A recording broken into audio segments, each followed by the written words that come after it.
listening to A to the K. A to the K. A to the K. A to the K. A to the K. A to the K Wrestle Talk Podcast. Check it out. Change your life. You'll be thanking me later. You are listening to 107.3 A to the K. Now we are back again with another week, guys. It's A to the K in your ears. I am Corporate Anthony, and as always, I'm here with the Demon Karl. Still pointed the wrong way, Foxy. The Demon Karl. Well, hello to all of the A to the Canaanites out there. If I am the demon, we will go with Cain this week. It's a Cain but, week. You know, it's a Cain week. It's a Cain week. But, you know, you can't see us. Our time is now. Unless you're watching us on YouTube, in which case you can see us. But our time's still now, so it's fine. And we've got another fun-filled show for all of you this week, Anthony, don't we? We certainly do, Karl. We have the Ringside Report, as always, reporting on all the latest news and rumours, and some slightly controversial stuff going on in the world of wrestling this week. Isn't there always? When isn't there? When isn't And I there? have to pretending like there's not usually murders or... And it's not even Marty Jannetty killing a guy. Shit. No. But yeah, he's escaped the news this week. Good luck, Marty. And then obviously we have our unique segments. As discussed last week, we're going to be talking about this week is going to be the best gimmick matches of, I'll say wrestling in general, but I think they're all pretty WWE centric. Don't want to be unfair because a lot of stuff transcends across multiple platforms like tables and so on like that. But yeah, best gimmick matches of all time, in our opinion, of course. And then we're going to cover this week in wrestling, which we talk about the big four and all the fun-filled things that happened on Dynamite. on Dynamite, because everything else was shocking. Oh, actually, to be honest, it was a better Raw than I've seen in a while. Yeah, same. Agreed. And I mean, NXT I gave was- the last one a 0.5, so it can't be much worse, you know? Well, true. NXT was sort of where I expected to be. It wasn't like, oh my god, that was amazing, but it was good. And SmackDown was SmackDown, so you know, it's nothing bad. Yeah. You know, that's how we benchmark this nowadays. Like, it could have been worse. Exactly. I mean, it's desperate times, isn't it? Not as bad as it could have Certainly is. been. So, Karl, and I haven't prepared you for this again, so I'll put the offer out there. By no means you have to take it. Would you like to run through the headlines? I'll give it a go. Let's see. Have you I have you haven't put it made into them as riddles? convoluted as they usually are. Like, it's like reading a fucking Dr. Zeus book last time I tried this, so we'll give it a go. We'll give it a go. I love it. So, coming up on the Ringside Report. Dun-dun-dun-dun-dun. I mean, was that the right? Is that a news thing? I don't know. I like it. It sounded kind of newsy. We'll go there. So, Da-da-da. I'm sure that's someone's entrance theme. Maybe. Accidentally that, go into DX somehow. Now the CFOs are gone, it's going to be everyone's entrance theme and generic superstar. But yes, on the Ringside Report this week, has Melina re-signed with the WWE? Could the Forgotten Sons be returning to TV? Rob Van Dam working on a couple of projects with the WWE. Brian Myers comments on Paul Heyman as director of Raw. AEW files some more trademarks. Pineapple Pete appears on WWE Raw. What? Shaul Guerrero back in wrestling. Interesting. Viva la Raza. Ryback talks of WWE contracts and what they own. The Sonya Deville Stalker pleads not guilty. The Fruit Loop. Seriously. And lastly, Shane O'Mac to become the head of Raw Creative. Interesting. All that coming up right now. What a crazy week we've got, Karl. What a crazy, crazy week. I mean, you know, some of the things that's going on there, the most notable, obviously, being that Pineapple Pete has appeared on WWE Raw. I mean, what could be more shocking than that? I mean, that is, you know, Jericho has really made that guy. You know, he's WWE reaching out to him now as well. Yeah, I like how I get. You know what? We'll get to the headline actually, because I'm at risk of talking about it. Karl, would you like to kick us off with the big news of Melina? So this is a quite an interesting one, shall we say. So the news broke earlier in the week that WWE have actually re-signed Melina to a WWE contract. only for her to then come out not too long afterwards and kind of deny all of these reports on her Twitter. So I don't know whether it's still confirmed, if I'm perfectly honest, but I don't know, because there's been a few of these now, like with some of the guys that have been signed. I think like Karrion Kross, for example, like we know Edge, came out and was like, no, definitely not and stuff, because he wanted it to be a surprise. So it could be like another one of them. But I mean, no offense to Melina, because I did like her a lot when she was in WWE, but I don't know, is it going to be that much of a shock value? It's one of them. I mean, compared to Edge, for example. She kind of left under a cloud, really. Like her most notable stuff, she wouldn't be able to come back and do. Obviously being Eminem. So like, I'm not like, if it is true, it's like, oh yeah, he's surprised. Like, and it's not even like she's going to be Mystery Legs, because like, well, clearly from what we can see of Mystery Legs, it's not her. You know what I mean? So unless she really surprises me and she has turned into a blonde woman, I don't know, which isn't out of the realms of possibility, I suppose. But yeah, I'm not like exactly sort of. I don't see what surprise they could ruin. In all due respect to her, this isn't as big a coup as like Karrion Kross or Killer Kross as he was at the time being signed. She's worked there before. She's had a bit of controversy there. Was it Impact she's been on since? I don't know much about her Impact run, but she's been in NWA. She actually, to be fair to her, she had a really good women's title match with Thunder Rosa not too long ago, which is no surprise because Thunder Rosa is a legend. So I watch Brooklyn Nine-Nine a lot, so I keep going to do the the Pontiac Bandit bit when you do the Rosa. But I won't. I'll refrain because I'm not much of a singer. Well, that's not true, ladies and gentlemen. Whenever we decide to do A to the K unscripted or whatever the hell we were going to call it, A to the K underground, maybe just fight each other. Like it. But yeah, I think we should treat it like a pay-per-view, right? And every time we do one, we'll give it a different pay-per-view name. So we're like, tune in this month. You have A to the K, The Hangover, and stuff like that. I think that'll be fun. Okay, I like that. I'm just trying to think of ones that we could actually just like steal. I don't know why the first one came to my head was Blood and Guts. So I love it. Yeah.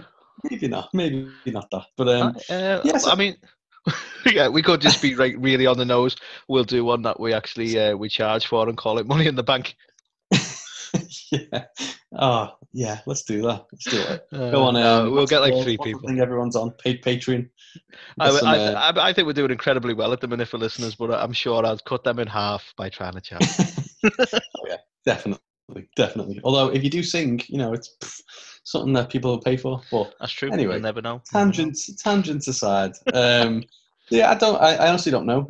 But we've seen from Mickie James and her kind of come back, other than the fucking calamity of a Raw finish with a match with Asuka. Yeah, we'll talk about that some.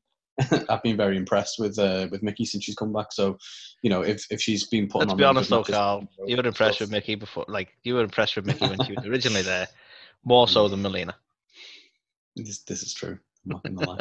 But yeah, I mean, it'd also be interesting to see where she ends up if Melina comes back. Like, would they put her on Raw, or would it be a bit awkward if she goes to SmackDown? Obviously, with Johnny Mundo. Still there. Interesting. Yeah, interesting. So, but yeah, so who knows? Will we see Melina back on WWE? Are they still together in real life? Don't think so. Okay. I think that was a while ago. I think he finally saw some sense because, yeah, apparently she liked to. Yeah.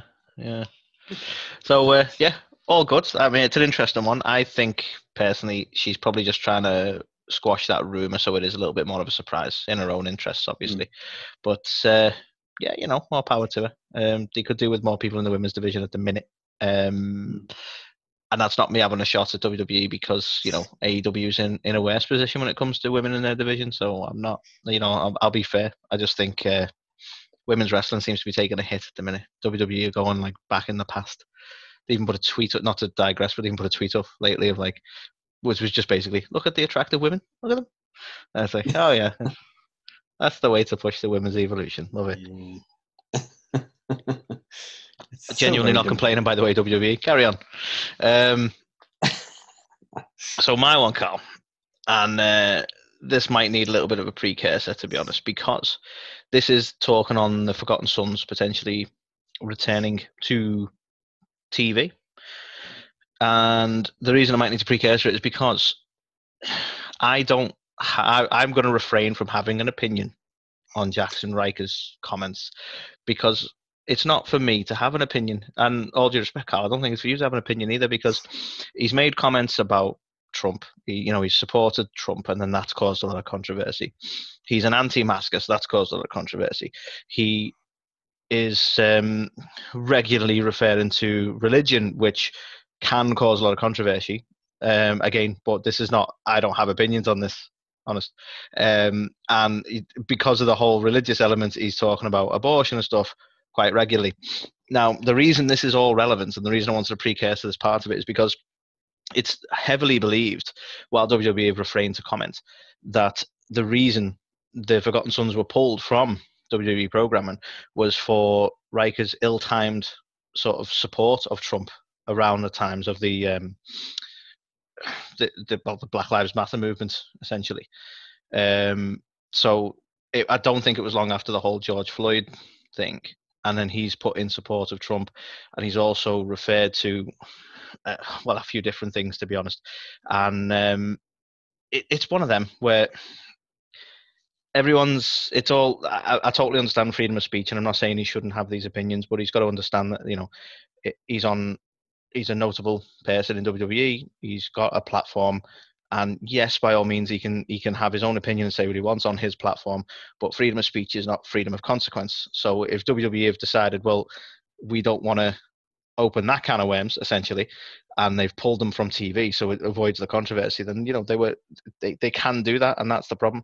The difficulty being, obviously, his two other partners were also pulled as well. So even in his latest one, there's someone put up about not wearing the masks on an airplane, and again he's put surrender your freedoms and raise your mask, so some sort of comment along that, because he's an anti-masker, and it's like, just maybe just avoid the controversy, even just for your partners, because they're losing out on TV time as well. Do you know what I mean? And again, I'm not saying that that's why they're not on TV, but it very big coincidence that they disappeared quite quickly after the whole sort of tweets he made around the time of the George Floyd situation. Murder, we'll have to call it. I'm not. I can't pull back on that, because it's one of them. I'm not trying to sort of downplay what the police did. It was murder. So and ill-timed, whether you support Trump or not, it was ill-timed to put that kind of stuff out there, and I think WWE sort of looked at it the same way, although I don't think they've ever officially said anything. But there's a suggestion, Carl, that if they do come back, they may come back either repackaged or without Jackson Riker. And again, that is speculative at the minute. All we know for sure is that Edge is in some capacity offered some advice to them and is working with them in some way, because he's obviously part of the writing side of things now and the creative side of things. What do you make of the potential of the Forgotten Sons returning? What did you make of them when they were in SmackDown anyway? I wasn't massively big on them, to be fair. I think, what's his name, Wesley Blake. Wesley, yeah. I wasn't a massive fan of him anyway, to be fair. Which is, I don't want to be like disrespectful to him and stuff, but like, it was, back in the NXT days, it was him and Murphy were a tag team together, and it was very clear that Murphy was the one who kind of stood out. And yeah, I don't know. I wasn't massively keen on them as an act, really, and the whole kind of gimmick in the first place. So if they do come back, then I would favour some sort of gimmick change, but I don't know what they would change it to. Do you know what I mean? I just Well, I'm all for, like, I'm not dismissing, like, they are veterans and they deserve all the respect in the world, but I've never been comfortable with WWE playing it as a gimmick, especially the gimmick of, like, we're disgruntled because we never got the respect we deserve, and it's like almost playing into a broken system. If they're not looking after if the country's not looking after its veterans, which, I mean, we have similar sort of suggestions and situations in this country. Is it really something to use in a media perspective? Like, maybe to sort of raise awareness or something in some way, but this was like to make these guys the bad guys. Do you know what I mean? Mm. And I've never been overly comfortable with the way the gimmick has been set up anyway, to be honest. No. But I don't know. We'll see what comes of it. But it'd be an interesting one to see how they return to TV, because the original plan, or certainly heavily looked that way, was that they were going to be heading right towards the tag titles. I think they quite decisively beat the Lucha House Party. Were gunning for the New Day, who were the tag champs at the time, and it all just kind of quickly went. But obviously, the tag scene there now is vastly different. So, could we be seeing them jumping straight into an angle against Cesaro and Shinsuke? Yeah, I mean, who knows? Yeah, maybe. Yeah, I mean, I'm definitely interested to see if Edge has been working with them, what the output of that will be. Do you know what I mean? He's obviously got a really good mind for the Listen, business. guys, what you need to do is have a live sex party. That's how I got over. Yeah, I mean, I did say a gimmick change, so you know, needs must. Cool. So the next one from me, Anthony, is our pal Rob Van Dam. Has recently mentioned. I think he was getting interviewed, and you know, he was talking about how he's on Impact at the minute, and you know, he's really enjoying it because he still has the flexibility of being able to just like work a lot less and kind of just have a couple of dates here and there, but still go out and do good matches and stuff like that. But obviously, he gets asked, you know, is he going to go to AEW because you could have a really good match with so and so, and you know, has he ever thought about going back to WWE, stuff like that, and you know, he's basically said that, you know, fair dues if you know, I can have a good match with anybody, but I'd definitely consider it if an offer came. And you know, I'm actually going to be working with WWE on a couple of projects that we haven't mentioned yet. So I don't know. I found that to be quite interesting. I guess in the way that he brought it up, it was around kind of being asked about working, you know, with somebody or in like moving companies. So you know, if it's just like he's got like a special on WWE Network, it seemed like a weird way to drop that into the conversation. So yeah. No, I'm intrigued myself, I must admit, and he's always been a weird one because he never really left WWE under like a massive cloud. I know there were issues there, and I believe Stephanie McMahon said to him about like they all knew he was into weed, but she was basically just saying like, all right, maybe when you're in work, just curb it a little, you know. So they weren't like overly upset with him over it, and obviously there's many states where it's legal now and so on like that. But yeah, it's interesting to see what they might do with it. Could we see him versus Matt Riddle in Battle of the Stoners? Who knows? That would be fucking hilarious, to be fair, wouldn't it? Bro. Bro. That would be the most chill. That would be more chilled than Orange Cassidy versus Orange Cassidy, that match. Oh yeah, definitely. Yes. So, I mean, yeah. I don't know. Interesting, I guess, that, you know, he said there's going to be a couple of different projects. Like, I'd assume one of those things at least is going to be around some sort of WWE Network special or something like that. You've got to imagine, because he's not opposed to having a match, though. I think him dropping that hint out there now, you've got to imagine at least one of them is going to be some sort of appearance or match in some capacity, or it's going to, like, people are going to be a bit disappointed almost. I'm all for network specials, don't get me wrong, but like, yeah, be nice to see him in a WWE ring again. Yeah, definitely. Maybe he's going to be the leader of Retribution. Who knows? So the next one I've got, Carl, is and I'll call him by his WWE name, which is most commonly known, is Kurt Hawkins, or Brian Myers. As he's been on the Talk and Shop radio show quite recently, and he's, I wouldn't say took a shot at Heyman, but almost quite a controversial thing to say about Heyman, given the love he seems to have, depending on who you talk to. Sorry, AJ, because I know, you know. But basically, he's saying what he said on the show was that he had his finger on the pulse in the late 90s. This is Heyman, by the way, not Brian. He had his finger on the pulse in the late 90s, but not now. And during sort of his time there, or the time Kurt was there and saw it, he said there was no genius whatsoever. He said that, I know you guys love to praise him for what he did, and I'm sure that that's real, and I did see him pull some star quality and performances and things out of people that you wouldn't have thought, but he saw zero brilliance in 2019. which I kind of get, but I'm also like, well, how much opportunity did Heyman get? He never really had his steer of the ship for all that long, as far as I'm concerned. He was Brock Lesnar's advocate for a long time. He's always been great on the mic, and you can definitely see that throughout 2019. But in terms of actual, I know he petitioned for a lot of people, and he was pushing for Shayna Baszler and the like way before he was in that sort of position of power. But in terms of actual tangible position of power and can push certain stars and can show some brilliance, how long did he have it? A couple of months, if that?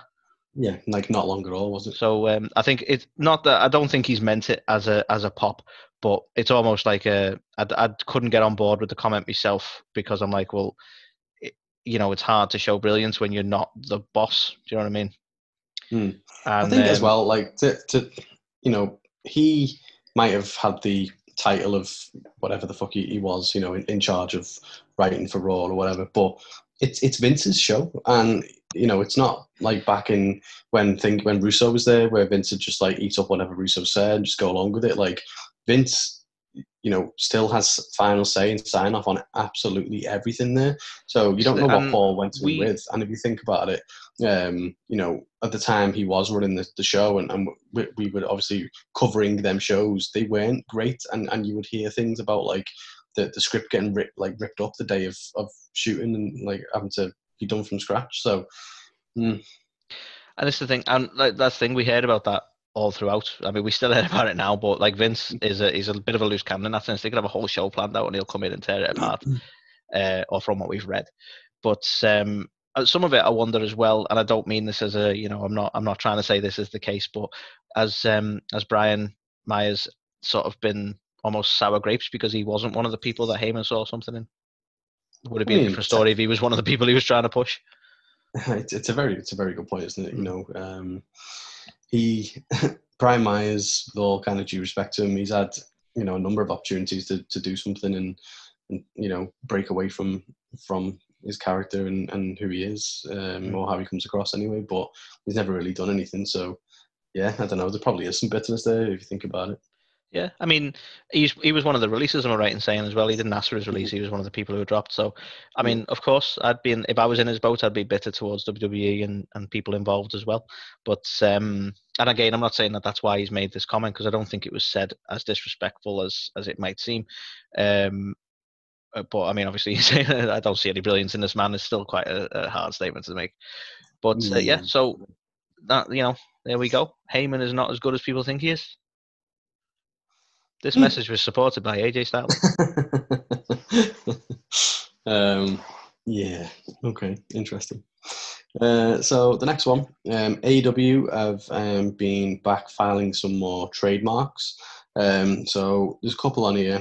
Obviously, one of which, so Miro has obviously filed a trademark for his own name to be used as a wrestling name, which will come as no shock. But there's also been a couple more. So there was two from Jericho. So there was the Million Viewer Man, which is fantastic. And I really hope he starts using that everywhere. Because obviously they broke 1 million viewers at the latest episode of Dynamite. And, I think I was saying last week, I really want him to get to a point where he's just like fucking Khaleesi from Game of Thrones. Just list them all. Yeah, just every moniker possible beforehand. But so there's that one. Then more interestingly, he's filed the trademark for Clint Bobsky. Yeah, I was super intrigued by this. Is he going to do? Does he just want to hold it for the sake of holding it, or is he going to do something with that? So, obviously, for anyone who doesn't know what Clint Bobsky is, so it was most recently used as part of the Southpaw regional wrestling skits that WWE did back in the day. But I believe, it's just a name that he uses quite often. I think he's used it a lot, like in WCW in the past, and said things like, let's just reference that name. So, I don't know. He's filed a trademark for it, so I don't know whether it's something more than, like. That's what I hate about these trademark things, because they're just going to the solicitor or lawyer, as you call them in America, and they're saying, right, file these, right, and he's doing his work, and then we're getting wind of it and going, what was he doing something with that? And this could just be him holding it so that he's got the freedom to use it. But straight away, you're like, how's this going to be incorporated? It might not be at all, but straight away it gets the cogs running, doesn't it, and makes you go, it's going to be doing something then. But it just makes sense to hold it, doesn't it? Look at Cody. He's been spending years trying to get pretty much anything that his dad created under him, which makes sense. It's not necessarily that they're going to use it in AEW, but it's nice to own them again, isn't it? So yeah, definitely. Yeah, an intriguing one. Then there was another one, Anthony, which is even more intriguing. So AEW themselves have filed the trademark for Blood Brothers. Interesting. So instead of the Good Brothers, I like it. So maybe it is. Or are they fans of the theatre and have seen the famous Liverpool theatre show Blood Brothers? Who knows? Shout out to Bill Kenwright, Everton owner there. But yeah, so I don't know. It's an interesting one. This like, is it just for like a T-shirt or something like that? Is it the name of a new team, a new faction, or what? Do you know what I mean? It's definitely one that, looking at the product now, I don't immediately go, that'll be for so and so. You know, like when we found out WWE had done fucking Wobbly Walrus or whatever, like straight away I was like, Paul Heyman. But like this one, yeah, no idea. I reckon, I'll throw a wildie out there that might be wrong, but I'll go for it anyway. I reckon when Matt returns, he's going to be good friends with Sammy. They've earned each other's respect, and they're going to tag as Blood Brothers because they both bled for the company. Interesting. That's not one I would have thought of. So if that comes random, you heard it here first. If that's the case, probably wrong, Carl. I mean, do you have any theories on what it could be alluding to? I honestly don't. Okay. No. Next one. Yeah. No, I don't know. For me, I feel like it's going to be. You know, I was thinking, is it like the next stage of like Miro and fucking what's his face? Like they're now he's gone from being the best man to Blood Brothers. Miro and what's his face? That's how over Kip is. You know, the one who's getting married. The other guy. Yeah. Oh yeah, the guy that Penelope Ford was getting married to. What's his name? Kip Saban. That was it. Kip Saban. Kip Saban. Yeah, so I don't know. Like it could be something to do with that. It could be something to do with like the Dark Order. It could be a new tag team. Could be. So yeah, I don't know. But I'm interested and excited to find out. So tune into Dynamite over the next few weeks, and we'll see. So my next one, Carl. Right? Do you remember some time ago in the land of AEW, we saw an indie wrestler come along under the name of I think it was Shug D. I'm not as cool as I try and be, guys. So apologies if I'm pronouncing that wrong. Although his last name, it turns out, is Dunkerton, which is I get why he goes by Shug D. Anyway, he was affectionately known in AEW as Pineapple Pete, thanks to one Christopher Jericho. Now, what I want to say is, you know, he was never signed with. I said WWE. Apologies, AEW. He was never signed with AEW, but he had a prominent position in a couple of matches. Right, went up against some of their best. Am I right in saying here, Carl? Some of the best in AEW. Right, he was involved in some stuff. He got some TV time. Everyone knew Pineapple Pete. Well, he has been spotted on WWE, and WWE following suit, going, you know what, we'll get this indie wrestler in, we'll give him a prominent position in WWE, people will know the name, you know, from AEW, they will know Pineapple Pete, we'll put him in a star position on the show. He was spotted in the audience of Raw Underground, one of the people chanting shit while the match was happening. So it's nice to know he's had a step up from AEW and is now an extra. I'm not having a shot there. You know, you're not signed with AEW and you're taking your jobs where they come up. So I'm not showing disrespect. I just think it's funny how WWE chose to use him in parallel to how AEW chose to use him. But, yeah, and I don't know. It's a weird one. That I know, obviously AEW didn't sign him, but you know they're not going to go around and sign everybody. And you know he was very thankful for the opportunity, and like obviously the fact that Jericho, with one of the biggest wrestlers ever, is working with him and getting him over and stuff, regardless of them signing him. So I mean, I guess it's a bit of a it's a weird relationship AEW have got, because they'll have people. Look, they had Jeff Cobb on there, and Jeff Cobb was never signed ultimately. Do you know what I mean? And they give people a platform to work on.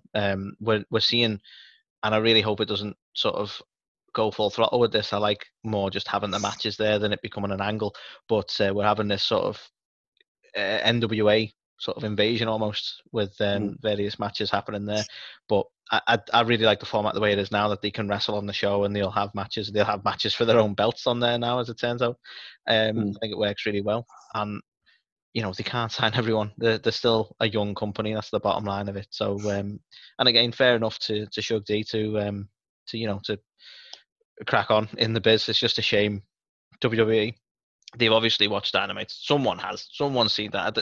I'm not going to have that. None of them are looking at the product. It's smart business, and the rivals. So they know the guy can go. And all right, his time on AEW is limited. But even so, why not a random match? Why we constantly have to see Ziggler and Riddick Moss? Why not have some of these indie talents that are there doing something? Need to give the fans what they want to see, Anthony. You know, and who wouldn't want to see Riddick Moss and Dolph Ziggler? So they're always there. Underground is nothing but the same four fucking people, and now Braun. Sorry, spoilers. Yeah. But yeah, so not much of a news article, but an interesting sort of tidbit, if you will, that we're now seeing some crossovers. You know, almost like the Marvel universe. We're gonna have it with WWE and AEW soon.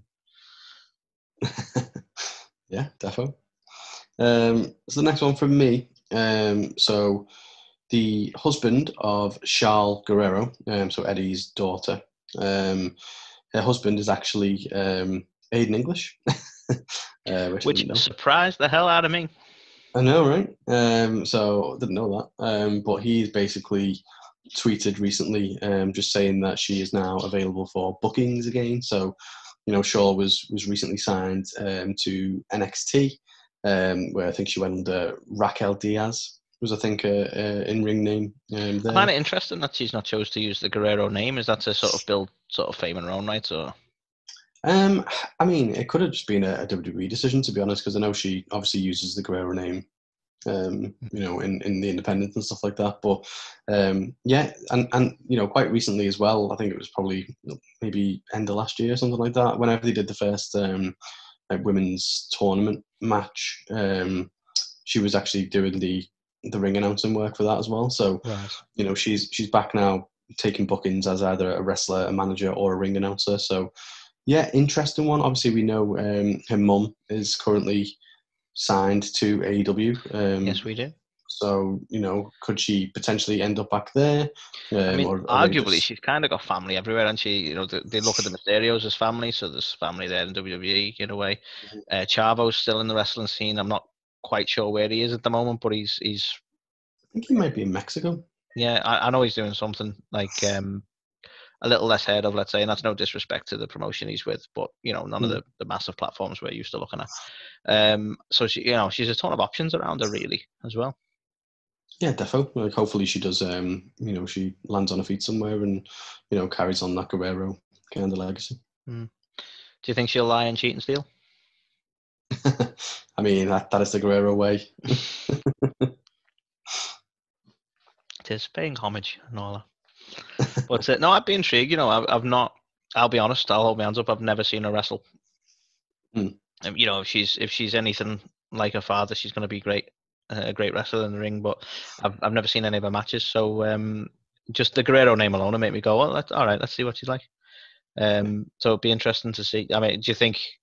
Would you gut feeling think that she might end up in AEW? Not even signed, but a couple of matches here and there, maybe.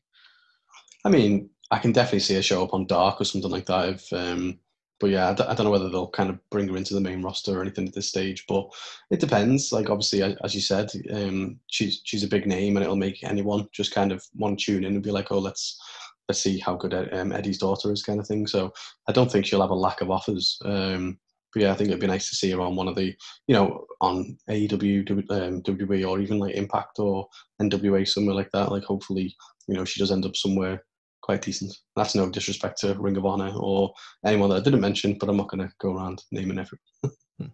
That's fair. So my next one, Carl, is centered around Ryback, of all people. Now, feeding. Yeah, that's the trouble. You can't take him out for lunch because yeah, just Tell you what, cost me WWE lost on a major merchandise opportunity with not making a Tamagotchi version of Ryback. It was just, you gotta fucking feed him like 87 times a day. I love it. Anyway, But I'm really surprised he hasn't sort of merged something as like Still Hungry because he's left WWE. Could have been a marketing opportunity there, Ryback, but no. Anyway, so Ryback on a recent podcast as he's been talking about the situation with WWE, as it's hard not to because he's from there. He's had quite openly his issues with the way WWE work contractually. Some stuff I would agree with, some stuff I wouldn't. Like the equal pay thing, I just don't see how you can balance. Like, all due respect, you shouldn't get the same as The Undertaker and John Cena. It just doesn't work that way. But he's talked about the obviously all this issue with the third party contracts and Cameo and the like, and he mentioned the WWE contract, and obviously he's had these contracts before, so he was referring quite specifically to the contracts he's had, and you can actually see the video of the podcast on I believe it's on Ryback TV, and he listed some of the things that WWE has ownership of as part of these clauses, and this included the talent's ring name, which is a given, their real name, their likeness, signature, props, gestures, and routines, which means any one of those catchments they could get. Like you get like because I mentioned this the other day, Carl, when you were saying like people are starting to go by their real name to carry on doing these sort of things. WWE potentially, if these clauses are in their contracts, could still come after them and go, well, you're still purporting your likeness and your real name, which we've both contractually obliged not to. So it's basically nothing other than greed. This isn't like Ryback himself has said that's the problem. It's not even about being fair because they're not allowed to use their own name and their own likeness without WWE say so under these suggested contracts, which again Ryback has no reason to really lie about this. He's bitter about WWE, but he doesn't need to make shit up, you know what I mean? So an interesting one in that, it seems like the only option for these superstars might be these third party contracts that WWE are trying to put together through them. And yeah, just it's crazy, and this almost adds to the John Cena thing from back in 2006 when he said that WWE own his name. It's most likely in level to that, where he signed a contract and that's part of it. Well, it's a small price to pay when you've got such an ironclad contract and it's so warm and loving, and you feel part of the fact. Oh wait, no, they're independent contractors, aren't they? Right. Okay. So you should absolutely give everything away for zero benefits, of course.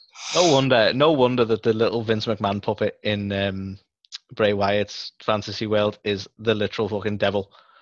I mean, he's making them sign their life away. Yeah, 100%. Like, it wouldn't surprise me. Looking at like, what's this? It says really small on the bottom here, Vince, in blood, weirdly, that you have my soul. Is that right? The film with Tim Allen, like the Santa Claus, and he pushes him off the roof, and there's a business card. I love that. And you have to put like a fucking massive magnifying glass to read what it says. I guarantee Vince has got a business card that he hands out to people, and little do they know, by accepting that card, they've just fucked their life up. He owns them. I love it. Little do we know, Carl, if you buy a WWE t-shirt, there is a very small but very real contract on the label on the back right here. Oh shit! What have I done? But yeah, so apparently it just gives us a little bit of an insight as to how I can't think of another word than ridiculous these contracts are that they have with these independent contractors. Yeah. Insanity, Vince. It's insanity. Insanity. So definitely not on a lighter topic. But the next one from me, and the last one I've got for today, is obviously thinking back to the Sonya Deville kind of stalker case. That has now kind of gone to trial, and Philip Thomas II, who was the stalker, has actually pleaded not guilty this week in his attempted kidnapping of Sonya Deville. So I mean, given the report of that we put a few weeks ago, if anyone needs the info, it'll be somewhere on our podcast. But given the detail that you provided in that one, Carl, it's shocking that he's gone not guilty. Like, what the fuck? yeah, 100%. Like, he was carrying a backpack which contained, not limited to, duct tape, pepper spray, zip ties, and a condom. And yeah, I think he was charged with 3 felonies and 1 misdemeanor. So I think it was like armed burglary of a dwelling, stalking, aggravated stalking with a weapon, and like criminal mischief, and I think attempted kidnap. So yeah, he's now kind of just pled not guilty to those charges. Which, I mean, what was he doing with all those things and sending these messages and stuff? I think, I'm going to elect not to try and make light of this because of how serious it is, but I would love to know how he tried to explain those items away. Oh yeah, like what the fuck? Yeah, by all accounts, he's a very troubled individual, it would seem. So I definitely think he needs to, we need to get him some kind of mental help. Yeah.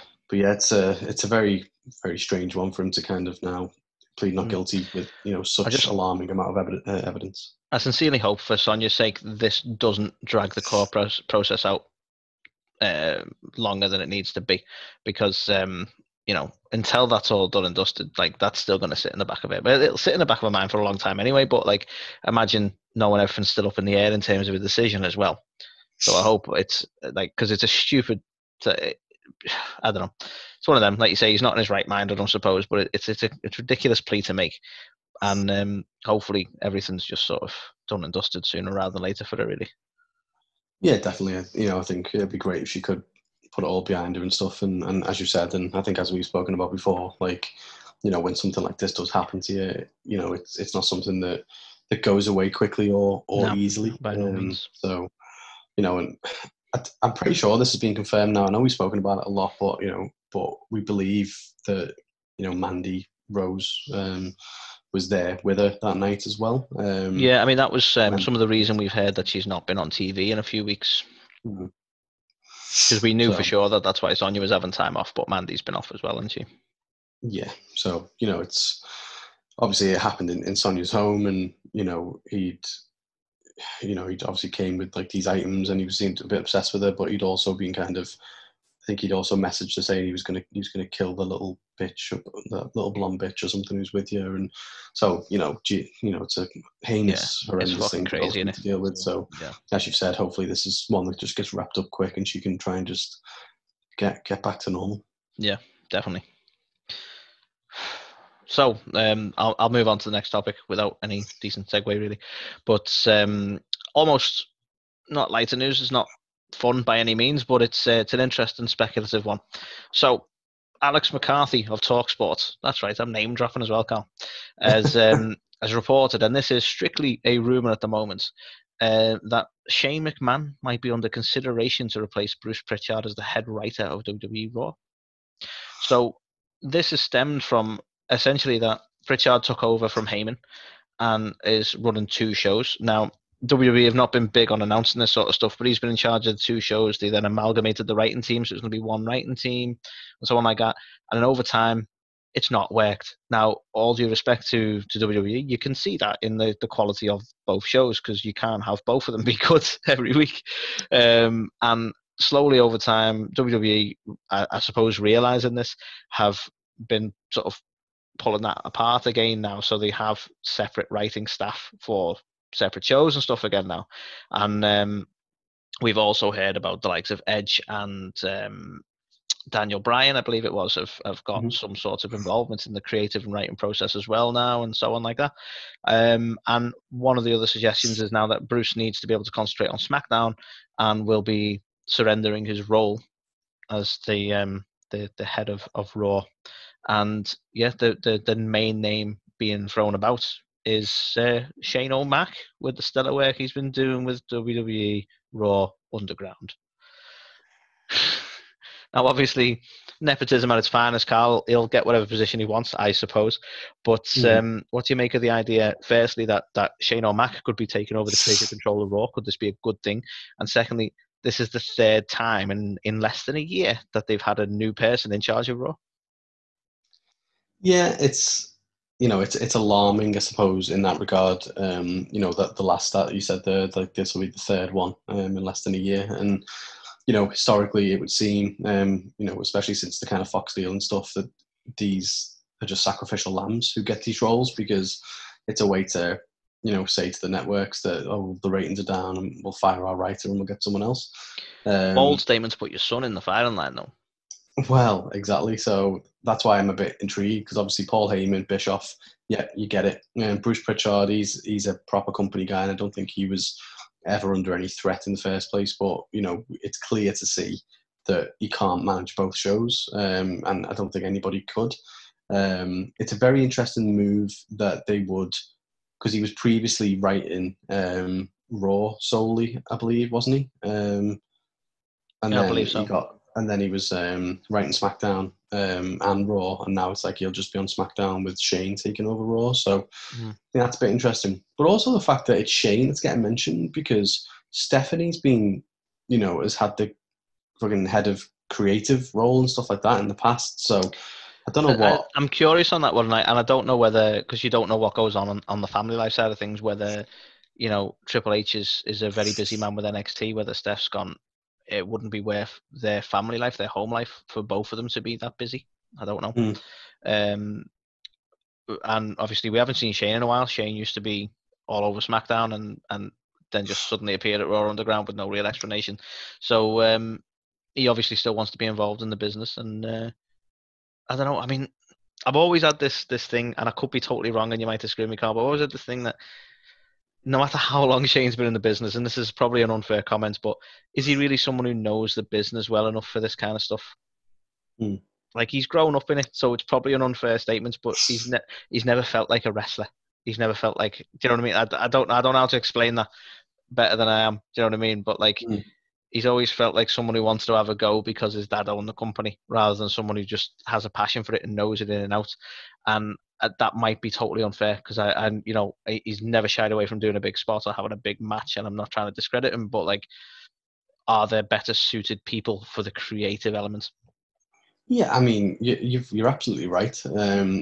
Being in charge of the creative direction of a show is, a lot different to, going out there and, trying to put on an incredible show for the fans, like with your own body, which is, he's done an excellent job of doing, but it's a very different thing to try and understand, psychology of not just in-ring work, but psychology of a feud and how you build that up and how you get, storylines all the way through. It's like, it's a TV show at the end of the day. You need like a mix, I would say, of people who can write television, but also know the wrestling business and know how feuds work and how you build them up and stuff. And as you said, Shane's never really done anything like that. No, I've seen him be involved in a lot of stuff, but never anything like that. Do you know what I mean? Like, never any long-term or big stories. He's done some high-spot matches and stuff like that, but they've all been kind of sporadic. And I don't know, like, from a creative element, how much creativity has he been involved in? Doesn't feel like a lot to me, but... And it's like, if he's behind Raw Underground, which I think it's safe to say he is. Yeah. Yeah. He has made some comments about that, though, that it's a work in progress. Yeah. Yeah, because they got rid of the strippers. That's why. It's been the same shit ever since. I love it. It's a work in progress. Maybe don't televise it then, dickhead. No offense, Shane. Exactly. Just called you dickhead. It's like driving your car down the road. It's like, there's no windshield or hood or doors. Yeah, it's a work in progress. Yeah. Yeah, I don't know. And there you go, Carl. I actually chose to say hood because I knew we have a larger American audience than we do UK audience now. So there you go. And that is it. And again, I will ask you that question. Why? Like, thank you, but why? Yeah, I mean, we love you, but that surprises us. That really does. It does. So yeah, that's my last one, Carl. I'll be honest. Shane O'Mac could be running Raw. Shane O'Mac is back. Here comes the money. Oh, that I will have to mention. And I'm sorry, because I should leave it alone. Because let's not compare the shows. But on some level, right? Do you think they're going? Well, Shane O'Mac. The money comes from his dad, and he's running a wrestling promotion. Let's do that in a parallel to Tony Khan, who's the money comes from his dad, and he's running a wrestling promotion. Do you think on some level that might be the case, or am I just throwing stuff out there just to be salty? I mean, I would never say anything is out of the question when it comes to WWE, if I'm honest. I know people like to see things that aren't there, but it crossed my mind, and I'm like, you know what, that someone will be saying it somewhere. We might as well talk about it. Definitely. So yeah, there's that too. So the headline for when you're doing the thumbnails, Karl, is WWE puts Shane in charge of Raw as a pop at AEW. Maybe shorten that down a little bit, but we'll just WWE take shots at AEW and then we'll refer to this. Yeah. Okay. Gotta get them clicks. And that is the Ringside Report. So coming up next, we have the best gimmick matches of all time. Will your favourite be on the list? Find out after this break. WWE superstar Cedric Alexander here to ask you one question. Or maybe many questions. Do you like wrestling? Do you like podcasts? Do you have YouTube? Do you have Spotify? Do you have any other form of social media where you can listen to podcasts? Well, then you should be listening to A to the K Wrestle Talk. That's A to the K Wrestle Talk. Listen to it because I said so.